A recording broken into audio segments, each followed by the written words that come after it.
Assalamualaikum warahmatullahi wabarakatuh dan salam sejahtera. Nama saya Muhammad Adam Haikal bin Zulkifli dari kelas BM2. Jadi dalam video ini saya akan menerangkan tentang satu aktiviti, iaitu aktiviti penulisan mekanis yang dinamakan sebut dan cantum.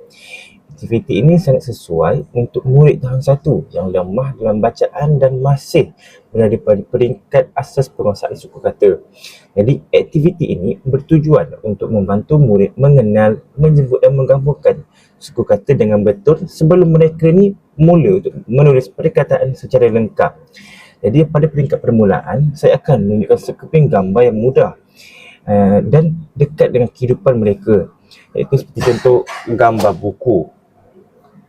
Dan kemudian saya akan menyebut perkataan tersebut secara berperingkat mengikut suku kata, iaitu bu dan ku. Jadi murid ini perlu mendengar dan teliti dan mengulang sebutan tersebut beberapa kali sehingga lancar.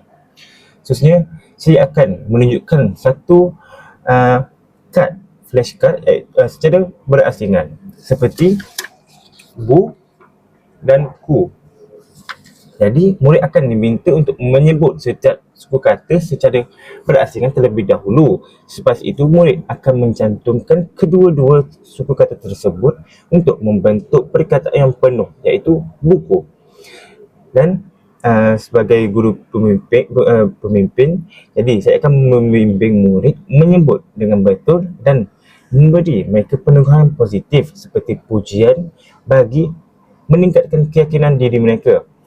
Jadi aktiviti ini akan diulang secara beberapa perkataan yang lain seperti baju dan buku dan bola, supaya murid ni dapat membiasakan diri mereka dengan pola suku kata. Sebagai langkah pengukuhan, murid juga boleh diminta untuk menyalin perkataan yang telah dicantumkan tersebut ke dalam buku latihan bagi melatih kemahiran menulis secara mekanis. Melalui aktiviti ini, murid bukan sahaja dapat meningkatkan kelancaran menyebut dan menggabungkan suku kata, malah dapat membina satu asas yang kukuh sebelum beralih kepada peringkat pemahaman dan penulisan ayat yang lebih kompleks. Jadi itulah sahaja video daripada saya. Sekian, terima kasih.